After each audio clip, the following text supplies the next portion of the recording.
नमस्कार मेरे प्यारे साथियों, स्वागत है फिर से आप लोगों का आपके YouTube आरबीसी ऑनलाइन क्लासेज में। तहे दिल के साथ में स्वागत करते हैं वापस आप लोगों का।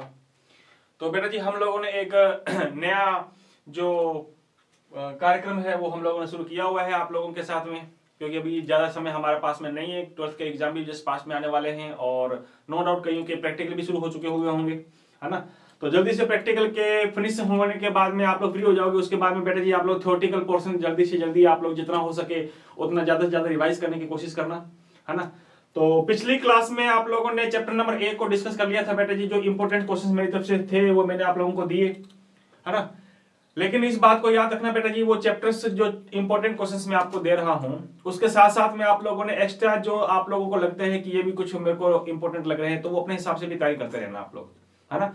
लेकिन वादा ये करो बेटा कि जैसे आज आप लोगों के सामने सॉल्यूशन का टॉपिक लेके आया हूं मैं, सॉल्यूशन के टॉपिक लेकर के आए हैं, इसमें से कुछ क्वेश्चंस जो है वो आज करवाऊंगा आपको मैं। तो आज का अगर आप लोग वीडियो देख रहे हो, जो भी मेरा प्यारा लाडू जी है हमारे, तो उसको ये हमेशा दिमाग में रखना होगा कि पहले वाले चैप्टर के हम लोगों ने अच्छी तरह से पढ़कर उसके बाद में हम लोग इसको देखने हैं।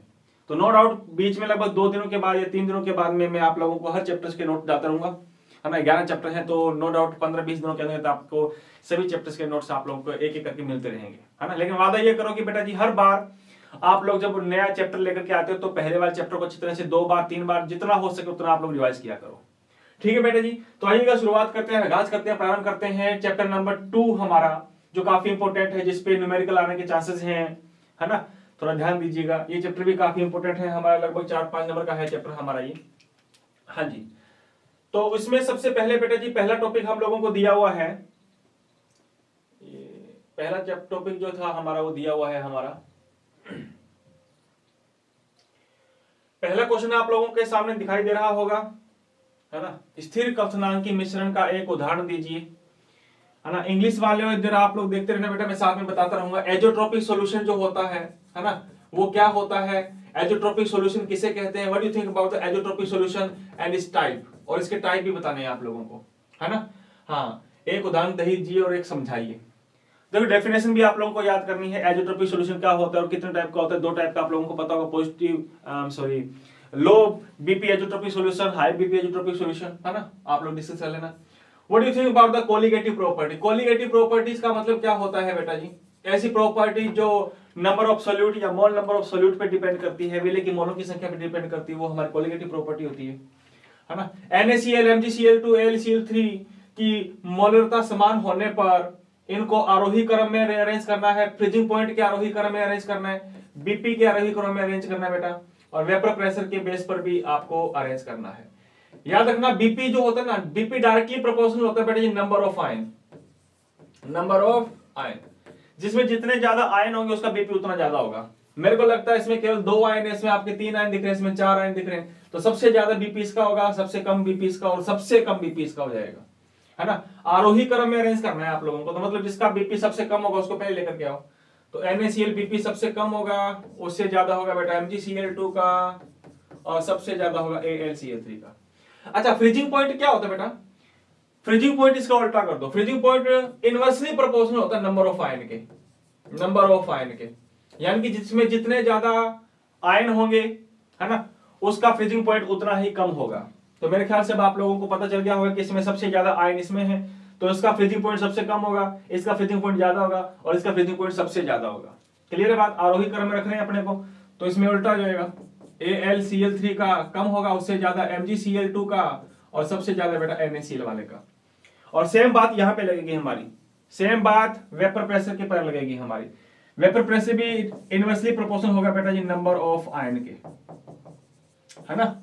आयन ज्यादा है तो वेपर प्रेशर कम होगा, ध्यान रखना। आयन कम है तो वेपर प्रेशर बेटा जी ज्यादा होगा। बात आगे समझ में, हाँ। तो नंबर ऑफ आयन जितने ज्यादा होंगे वेपर प्रेशर उतना कम होगा। इसमें आयन ज्यादा है तो वेपर प्रेशर कम होगा, इसमें आयन कम है तो वेपर प्रेशर ज्यादा होगा। तो मेरे ख्याल से आप लोग कर सकते हो। So now what do you think about the molality and the molality. Molality का मतलब क्या होता है और मोललता का मतलब क्या होता है ना। Number of mole solute which present in molality volume of the solution, उसको हम कहते हैं molality. And total number of mole number of the solute which present in 1 kilogram of the solvent, that's known as the molality. I think आप लोग इसको discuss कर लोगे। Henry का नियम आप लोगों ने पढ़ा होगा वेपर प्रेशर के बारे में, उसने बताया था, है ना। तो और लगने वाले प्रेशर जो है उसके बारे में उसने बताया, सॉरी वेपर प्रेशर, लगाया गया प्रेशर और सोलिडिटी के बारे में उसने बताया। तो आप लोग डिस्कस कर लेना बेटा जी। तो ये थी बात हमारी छोटे क्वेश्चंस के बारे में। इसके आगे चलते हैं। नेक्स्ट आगे दिया हुआ है हमारा ठोस की दरों में विलेयता पर ताप का प्रभाव समझाओ। Explain the factor affecting of temperature for the solidity of the solid in liquid. भी कोई सॉलिड चीज पानी में घुल रही है, सोल्यूबल हो रही है, तो उस पर टेम्परेचर कैसे इफेक्ट डालेगा। टेम्परेचर बढ़ाएंगे तो काइनेटिक एनर्जी बढ़ेगी, और काइनेटिक एनर्जी बढ़ेगी तो सॉलिडिटी बढ़ेगी बेटा, है ना। Is it clear? तो मेरे ख्याल से आप लोग इसका जो है आंसर कर सकते हो। हाँ, इसका सोल्यूशन आप लोगों को डाल दिया जाएगा। मैं आप लोगों को बार बार कह रहा हूँ, इसका सोल्यूशन आप लोगों को ऐप पे मिलेगा। ऐप आप लोग डाउनलोड कर लेना बेटा जी, ऐप पे आप लोग इसका सोल्यूशन मिल जाएगा। What do you think about the ideal and non ideal solution, explain with example. आदर्श तथा अनादर्श विलयन क्या होता है। राउट्स ने आप लोगों को याद होगा, राउट्स ने बताया था कि आदर्श विलयन कौन से होते हैं, जो राउट्स के नियम को फॉलो करते हैं, जो नहीं करते हैं वो अनादर्श होते हैं, है ना। लगभग 4-5 डेफिनेशन तुम लोगों ने डिस्कस की होगी, डिफरेंस पढ़ा होगा। आदर्श विलयन वो होता है जिसमें कोई सब्सट्रेट अगर ऐड करते हैं तो उसकी एंथैल्पी में कोई चेंजिंग नहीं आएगा, वॉल्यूम में कोई चेंजिंग नहीं आएगा। अगर आएगा तो वो हमारा नॉन आइडियल सोल्यूशन होगा हमारा। बात आ रही समझ में? तो एग्जांपल देख लेना आप लोग। और नॉन आइडियल सोल्यूशन जो होते हैं वो आगे 2 टाइप के होते हैं, नेगेटिव डेविएशन वाला शो करने वाला, पॉजिटिव डेविएशन शो करने वाला। तो मेरे ख्याल से आप लोगों ने पढ़ रखा होगा। सो आगे बात आती है what is the elevation of BP. Elevation of BP का मतलब है क्वथनांक में उन्नयन का मतलब क्या होता है। भाई हम जानते हैं वाटर का बीपी कम होता है 100 डिग्री सेल्सियस, लेकिन जब अपने उसमें कुछ ऐड करते हैं तो वो सोल्यूशन बन जाता है। सोल्यूशन बनने के बाद में उसका बीपी बढ़ जाता है।